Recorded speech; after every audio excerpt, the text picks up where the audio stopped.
Hey guys, welcome back to 1776 or Bust. So today, this is kind of a really cool and exciting review for me. On this table, I actually have a box, and it's a considerably large box. But this is of a new model that's coming out, and some of you may have seen it already in a different caliber. But this is kind of unique because this is going to be new to the market very soon, and I've been given an opportunity to actually test run it, so to speak, and see what I think about it. So I'm going to show you the box, and I'm going to show you the handgun, and then ultimately we're going to go to the table and I'll do my basic overview of what I normally would do, and then ultimately I'm going to do some shooting videos with it and a comparison of its Gen 1 mate in regards to what this gun is. So let's take a look at the box, and this may surprise many of you, but on this box, as you can see, it says XDS. Now, obviously, many of you are aware that this is from Springfield Armory, and basically what this is their XDS Mod 2. Now, some of you might say that's been around for a while in the 45 ACP, and you'd be exactly right. However, this model that was sent is actually the XDS Mod 2 in a 9mm. And as many of you know, I am a preferable owner of 9mm. I enjoy shooting 9s. They're easy to manage, they're easy to control, and easy to shoot. And on top of that, a modern 9mm is a very good caliber for self-defense. Now, interestingly enough, there are some little tweaks here and there about this gun that I think are actually pretty good. And what I'm going to do is, as I do the overview, I'm going to show you some of the nice little things that they did to upgrade this model from its original predecessor, the XDS. And in my opinion, this is going to be a very, very good swift mover on the market. One, because it's a 9mm. Two, because it's actually a fairly small gun. And three, it really has good quality and fit and finish. So let's go to the table, let's take a look at it, and at the end of the video, I'd love to hear what you guys have to say. Again, I think it's a good opportunity for people to look at a new firearm, especially in a market that right now is being just flooded with so many good options of single stack subcompact models, and of course, micro compacts and all these other things. So, I mean, you're looking at a huge, I guess you could say, bank to actually pull from. So you have, the competition like the Smith & Wesson M&P Shield, whether it's the 1 or the 2.0. You have, obviously, the PPS M1 and M2. You have, of course, everybody's favorite right now, which is the SIG P365. Still not a fan of it, but that's okay. And you have the Glock 43. So you definitely have plenty of choices. So the question is, does this XDS Mod 2 in a 9mm, does it really have a dog in the race? And at this point, from what I'm seeing before I've shot it, I'm going to say, yeah, it does. So let's go to the table and let's take a look at it. Hey guys, welcome back to the table. And on the table, you see this pretty fine looking case. And you're going to notice that the case for the XDS Mod 2 is extremely large. But it does come with a lot of good features even inside the case. So I think they really didn't spare any expense when it came to actually remodeling this from the first model to now this one in the 9mm. So again, when you open up the case, it's a very nice, neat looking package here. You got some instruction manuals. I don't really know what you do with those. You also have your lock here, which again, no idea what I'd do with that. But again, it is in there. And it's, again, you have a cleaning brush. So you also have the flat back plate here for your short magazine. And other than that, it is a really nice looking layout. It actually looks pretty nice, very professionally done. And I think from that aspect, just the presentation alone is done very well. Now, in regards to the handgun, and I'm going to actually pull the handgun out, put it on the side here. I'm going to take out the other 2 additional magazines that this came with. And we're going to move this box out of the way because it does take quite a bit of room. And as a matter of fact, what I'm going to do is I'm just going to show you. That's a pretty big box for that little handgun, but it's still pretty cool. So let's move this box. Now, in regards to the handgun, there's a lot of interesting little features that they did on this that have changed it. Now, I have never handled the XDS Mod 2 in the 45. Honestly, I wasn't looking for a subcompact in the 45, and it was interesting because probably, I would say maybe 4 months ago, I actually contacted Springfield and asked them directly if they would be coming out with a 9mm. I never really got a response for that, but I was hoping that this would come out in a 9. Just from handling it at a gun store, I was like, boy, it's actually really ergonomically friendly, and it feels really good in the hand. So I'd like to have seen it at that time at a 9, but ultimately there was nothing really feedback-wise coming from that. And from what I was watching video-wise and review-wise, the XDS 45 got a lot of good positive praise.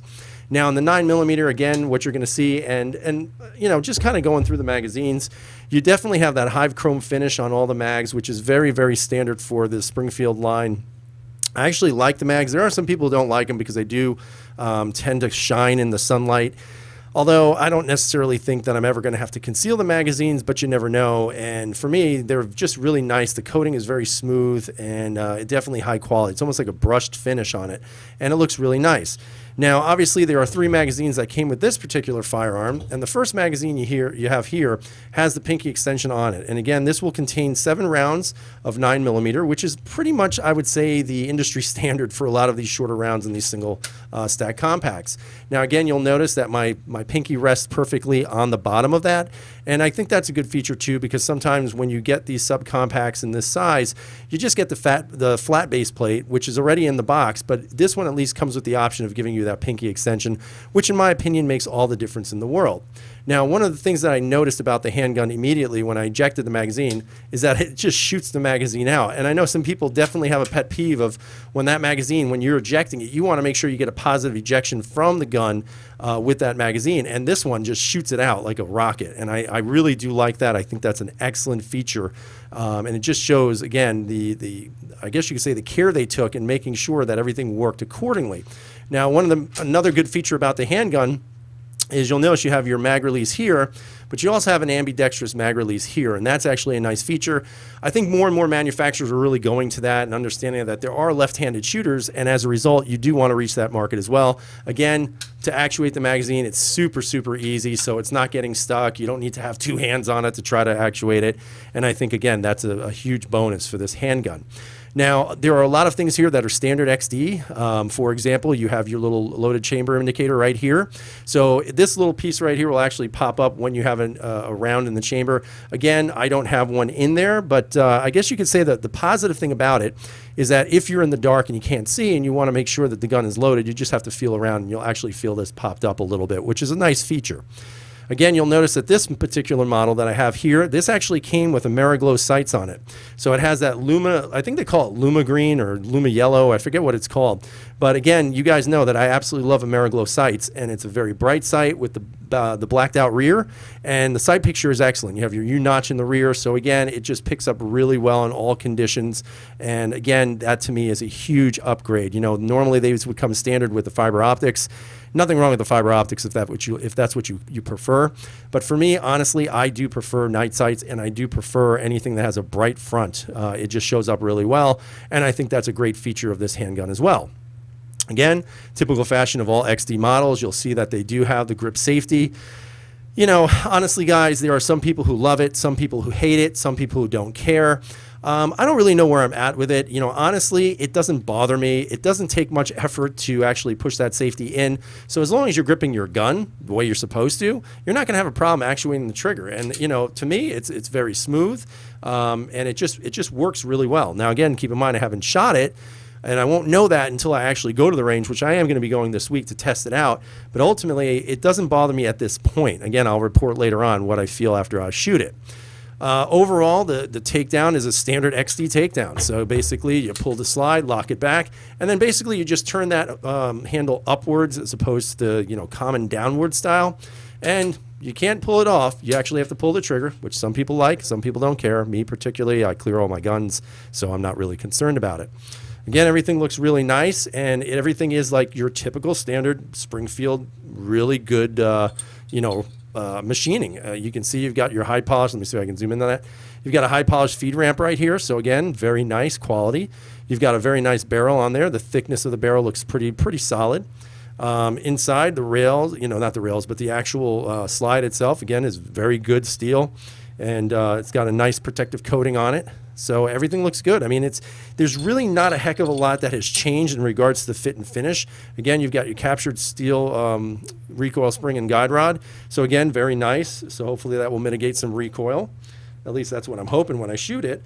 And again, just to pop it on, you can see you got your front rails here. You've got your rear. Very, very standard. There's really not much to show off there. I mean, if you shot one Springfield, you shot them all in regards to how they're built, because the quality of the gun is excellent.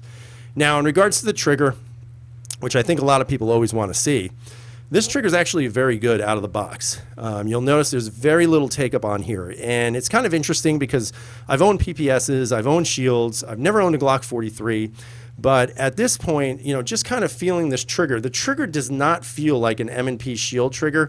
It actually reminds me a lot of the Walther PPS M2 trigger. Has a very short take up and it's a very comfortable position of the trigger. Then you have a little bit of movement right there, as you saw, a little bit more take up, and then it breaks. So it's actually a very nice trigger. Again, I expect it to smoothen up a little bit with some shooting. And then of course you have your reset, which is fairly short, nice tactile, a very audible click, and it feels really good. It's a short reset, which I always like. And then of course you've got your secondary break. So I mean, overall the trigger feels good. I actually weighed it prior to this and it came in at just slightly over 5 pounds, which again is probably the standard for a lot of these handguns that are coming out. Fit and finish is quite, again, high quality. I've never had any issues with the fit and finish of the slides or with the polymer they use. It's very rigid for such a small gun, and it's just really nice. Now, one of the other interesting features that I think is kind of funny and also kind of cool at the same time is I remember when I first got my first XD Mod 2, one of the biggest gripes I had on that review was the fact that Springfield put grip zone on the side here. And what you're going to notice, to everybody's happiness, no more grip zone. And I think that's pretty cool. I mean, it never bothered me because honestly, guys, I don't shoot my guns this way. I shoot them that way. So you're never going to see that grip zone, okay? And it never really bothered me. As a matter of fact, I remember highlighting it in yellow just to kind of tick people off a little bit about it. But I do like the fact that they did smooth it out. And again, this isn't going to be an issue for your shooting. It is fairly smooth right here, but they do have that grip zone texturing in the heel and also in the front. And it does feel very, very grippy. Not overly aggressive, but not underly aggressive, which I think is an advantage for a carry gun like this. You know, obviously the Smith & Wesson M&P 2.0, what's the word I'm looking for? The texturing of the grip, very aggressive, and it can be uncomfortable at times. But this one I feel has the right amount of aggressiveness in all the right places. Again, very standard XD Mod 2 format. So that's very good. You know, everything's nice and smooth, no sharp edges on it. The serrations on the slide, fairly usable, no issues with that. None on the front, which, you know, if you're doing press checks, great. I don't really do it, so it doesn't bother me. But again, it looks really nice. Everything looks fairly nice here, guys, and I'm excited to go out and shoot this. One of the other things that I did notice, as opposed to some of the old XDSs, and one of the reasons why I never wound up getting an XDS in its original format, was because the slide to me was just way too close to my hand fat. And you can see that they've extended the beaver tail out, which again is very similar to the XD Mod 2. And you'll notice that when you do grab the gun, that beaver tail does protect your hand considerably. So I'm not necessarily worried about, you know, getting slide bite, which I think is always a good thing, especially if it's happened to you before. Now with this particular model, you'll notice that there were 3 magazines, and I'll put these up here so you can see them. But your first magazine, which is the smallest of the 3, this one is a 7-round magazine with your pinky extension. Your secondary magazine, which is actually a pretty nice size, is an 8-round magazine, and it also has a sleeve here. And of course, your last magazine, which is a 9-round magazine, again, has the extended sleeve, and again, just high quality magazines. Now, just to show you what they look like, I'm going to pop in the short mag with the pinky extension. And again, very comfortable. You're getting a full purchase on there with your little pinky finger. And of course, if you have big old sausage fingers, you may not, but I don't. So I don't have to worry about it. Nice positive ejection. Here is, of course, your 8-round magazine. And again, it extends it out, which really, in my opinion, makes it just about the same size as the shield. And that's kind of interesting. So you do get a really nice purchase on the handgun, even with just the middle magazine, and it is extremely comfortable. I mean, it feels like it just melts in your hand, and that's always a good feature of a handgun. Again, your last magazine, which is a high capacity, if you want to call it that, is a 9-round magazine. And of course, it has that extended sleeve on it. And of course, you can see you basically are getting a full-size grip with even enough room for your support hand to hold that gun in place. So again, obviously, the premier carry would be probably with the 7-round magazine in this fashion, but it's always good to know that you have backups, okay? And I think that's also a good feature of this handgun. Other than that, guys, to be honest with you, this is a fantastic handgun at this point. You know, I've been extremely pleased with what I've seen from Springfield. You know, I'm not going to get into the politics of the manufacturer or anything that has happened because it's a gun channel, and I'm talking about a new offering from a handgun manufacturer that I think interests, or should at least interest, the people that are out there who really want to see good solid handguns from good solid manufacturers that have a good track record of being very reliable. And I think if you're in the market for that, this may be an offering for you that you might choose. So I'm going to shoot this pretty soon. Again, it's a really nice looking handgun. And let's see if I can zoom in. There you go. So you got the, just a really nice looking handgun, guys. And it sits fairly low in the hand, which I do like. I just think they did a great job on the remodeling of this in the 9mm. So I'm super excited to be shooting it. I'm going to follow up with that, and hopefully that'll be done soon. I'd love to hear what you guys have to say. Leave some comments down below. Again, always be kind of polite about it. It's not necessary to kind of bash everything and everyone. But I'd love to hear what you have to say. I mean, do you think this offers enough to really, get a foothold in the market again, especially in the 9mm category? I think it does. I think it competes very nicely with all the other single stacks that are out there right now. So I hope you guys have a great night. Stay safe. And as always, freedom is never free.